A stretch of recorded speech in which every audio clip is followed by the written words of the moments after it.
बोलो श्री कृष्णचंद्र भगवान की जय। जब महाभारत का युद्ध शुरू होने वाला था, तब कौरवों व पांडवों की सेना कुरुक्षेत्र में युद्ध के लिए एकत्रित हुई। तब श्री कृष्ण जी ने अधीर और किम कर्तव्य विमूढ़ हुए अर्जुन को श्री गीता जी का ज्ञान सुनाया। उसी श्री गीता जी का अध्याय मैं आपको सुना रही हूँ। अतः आप प्रेम व श्रद्धा के साथ श्री गीता जी के अध्याय का श्रवण करें। श्री ओम नमो भगवते वासुदेवाय। वासुदेव विश्वेश्वराय आदि पुरुष अपरंपार अलेख पुरुषाय नमः। जगत बंधु ज्योति स्वरूप जिये की जाननहार, हरि यश मांगन आयो दास प्रभु के द्वार। बोलो श्री कृष्णचंद्र भगवान की जय। श्री भगवान जी ने अर्जुन को जो गीता ज्ञान दिया सो मुझे मिले। हे भव भय भंजन श्री कृष्ण जी से हम सभी भक्त दास दासी मांगते हैं। हे प्रभु, गीता के ज्ञान के उच्चारण करने से तुम्हारे भक्त पूर्ण ब्रह्म को पाते हैं। प्रभु, हम आपकी शरण में पड़े हैं। हम दास दासी अति दीन गरीब हैं और आप परम प्रवीण आरत दुख भंजन हो। हे श्री कृष्ण भगवान, तेरे भक्तों और संतों के हेतु मैं यह ज्ञान भाषा में कहती हूँ, जिसका आप सभी प्रेम आदर व श्रद्धा से श्रवण करें। अब हम करते हैं गीता जी के ज्ञान की कथा प्रारंभ। बोलो श्री कृष्णचंद्र भगवान की जय। प्रथम अध्याय ध्यान पूर्वक सुने। जब कौरव पांडव महाभारत के युद्ध को चले, तब राजा धृतराष्ट्र ने कहा, मैं भी युद्ध को देखने के लिए चलूंगा। तब श्री व्यास जी ने कहा, हे राजन, नेत्रों के बिना क्या देखोगे?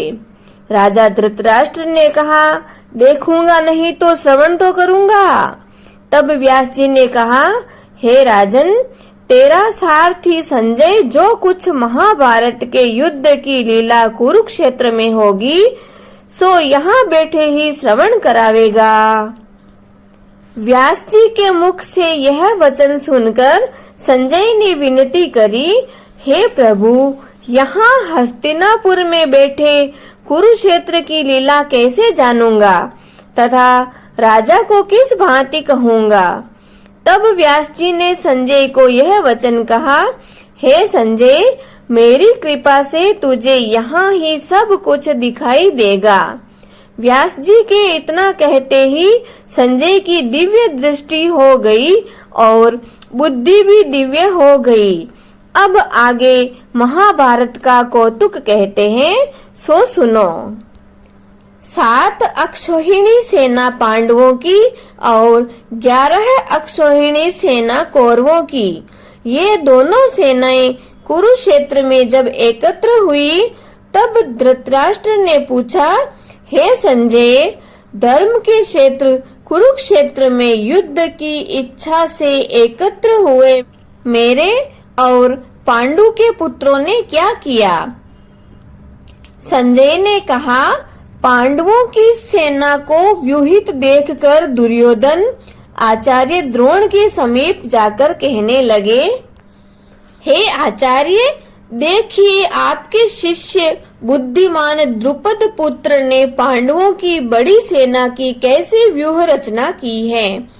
इस सेना में अर्जुन, भीम जैसे बड़े बड़े धनुर्धारी वीर, विराट, महारथी द्रुपद, धृष्टकेतु, चेकितान, बलवान काशीराज, पुरुजित कुंती भोज, नरों में श्रेष्ठ शैव्य, पराक्रमी युधामन्यु, बलवान उत्तमौजा, अभिमन्यु और द्रौपदी के पुत्र सब के सब महारथी हैं।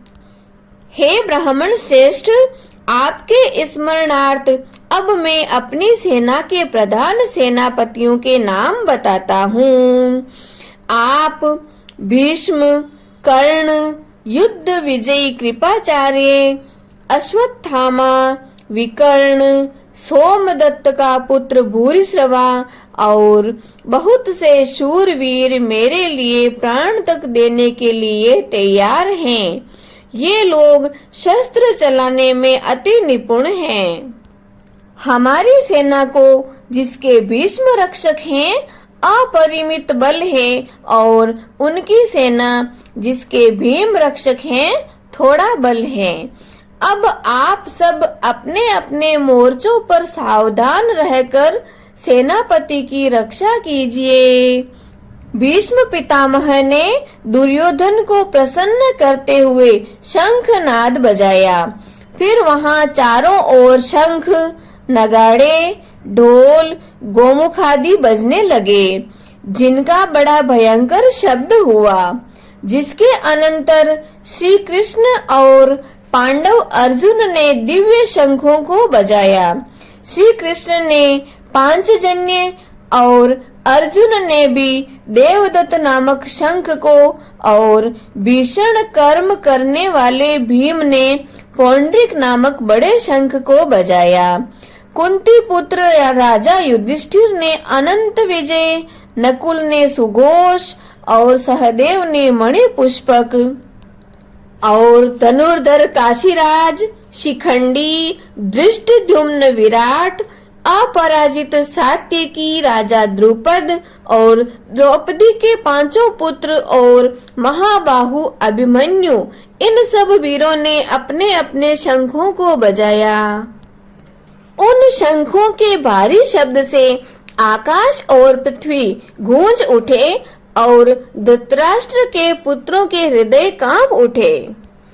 हे राजन, अर्जुन ने कौरवों को युद्ध के लिए प्रस्तुत देखकर धनुष उठाकर श्री कृष्ण से कहा कि हे अच्युत, मेरा रथ दोनों सेनाओं के बीच में खड़ा कीजिए, जिससे मैं युद्ध करने वालों को देख लूं कि इस रणभूमि में मुझे किन किन के साथ युद्ध करना चाहिए। दुर्बुद्धि दुर्योधन से प्रीति करने वाले जो युद्ध के लिए यहाँ एकत्रित हुए हैं, उनको देखूंगा।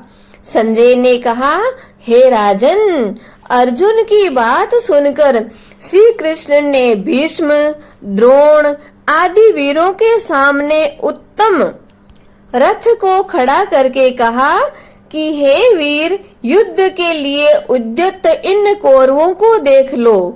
अर्जुन ने चाचा, बाबा, गुरु, मामा, भाई, पुत्र पौत्र, मित्र, श्वशुर और स्वजनों को शस्त्रों से सुसज्जित खड़े देखा और उसने इन दोनों सेनाओं में अपने ही सब बांधवों को देखकर परम दयार्द्र होते हुए यह वचन कहे, हे कृष्ण, युद्ध की इच्छा से आए हुए इन अपने बंधुओं को देखकर मेरे अंग ढीले होते जाते हैं और मुख सूखा जा रहा है। मेरा शरीर बेकल होता है, गांडीव हाथ से गिरा जाता है। हे केशव, मुझमें यहाँ खड़े रहने की सामर्थ्य नहीं है और सब लक्षण में उल्टे देख रहा हूँ।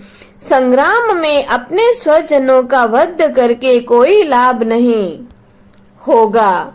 हे कृष्ण, मैं जीत, राज्य और सुख भी नहीं चाहता हूँ। हे प्रभु, हमको राज्य, भोग तथा जीवन से क्या काम है, क्योंकि जिनके लिए राज्य, भोग और सुख की इच्छा की जाती है, वे सब इस युद्ध में प्राण और धन की इच्छा छोड़ मरने को तैयार हैं और आचार्य, पिता, पुत्र, पितामह, माता, श्वशुर, पौत्र, साले और संबंधी ये सब मुझे मारे तो भी हे मधुसूदन, मैं इन्हें मारने की इच्छा नहीं करूंगा। हे जनार्दन, धृतराष्ट्र के पुत्रों को मारकर हमारा क्या भला होगा। इसलिए हमें अपने भाई धृतराष्ट्र के पुत्रों को मारना अनुचित है। हे माधव, स्वजनों को मारकर क्या हम सुखी हो सकते हैं? ये सब लोभ के वशीभूत हैं और कुल का नाश करने तथा मित्र द्रोह करने में पाप को नहीं देखते। कुल नाश के दोष को जानते हुए भी हमको इस पातक से क्यों नहीं दूर रहना चाहिए। कुल का नाश होने से कुल के प्राचीन धर्म नष्ट हो जाते हैं, फिर धर्म नाश होने से कुल में पाप बढ़ता है। हे कृष्ण, पाप से कुल की स्त्रियां व्याभिचारिणी होती है, जिससे वर्ण शंकर संतान उत्पन्न होती है। वह वर्ण शंकर जिन पुरुषों ने कुल को नष्ट किया है, उनको तथा उस कुल को नरक में पहुंचाते हैं, क्योंकि श्राद्ध तर्पण आदि बंद हो जाते हैं। वर्ण शंकर बनाने वाले दोषों से कुल ध्वंसकों के जाति, धर्म और कुल धर्म निरंतर नाश होते हैं। हे जनार्दन, मैंने बराबर सुना है कि कुल धर्म नष्ट होने से निश्चय नरक का वास करना होता है। हाय, हम बड़ा पातक करने को तैयार हैं। जो राज्य सुख के लोभ से स्वजनों को मारने की कोशिश कर रहे हैं, शस्त्रों को धारण किए हुए धृतराष्ट्र के पुत्र यदि मुझ शस्त्र रहित और उपायहीन का रणभूमि में वध कर डाले तो मेरा बहुत कल्याण हो। संजय ने कहा, हे राजन, यह कहकर दुखित होकर अर्जुन ने धनुष बाण फेंक दिया और रथ के पिछले भाग में जा बैठा।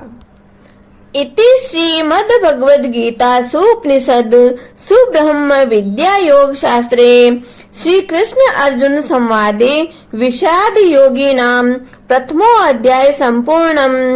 बोलो श्री कृष्ण भगवान की जय। बोलो श्रीमद् भगवद गीता मैया की जय। अब हम गीता जी की आरती करते हैं। बोले श्रीमद् भगवद गीता की जय।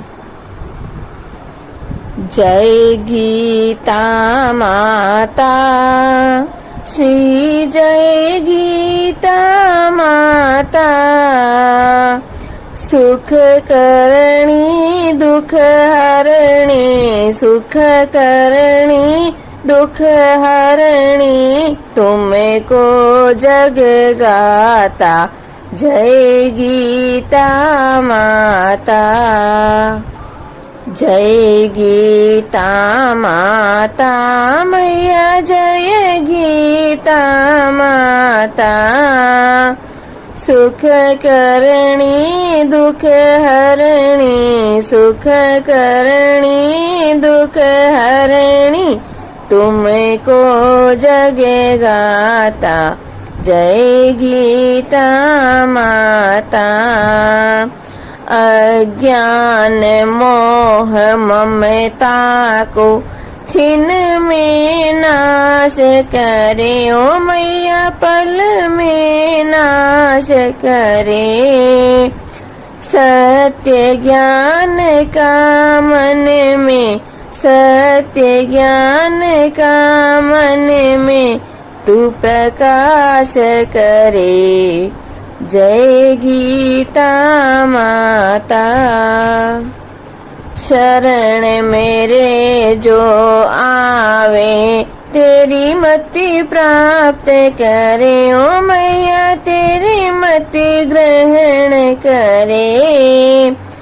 पाप ताप मिट जावे, पाप संताप मिट जावे, निर्भय भव सिंधु तरे जय गीता माता।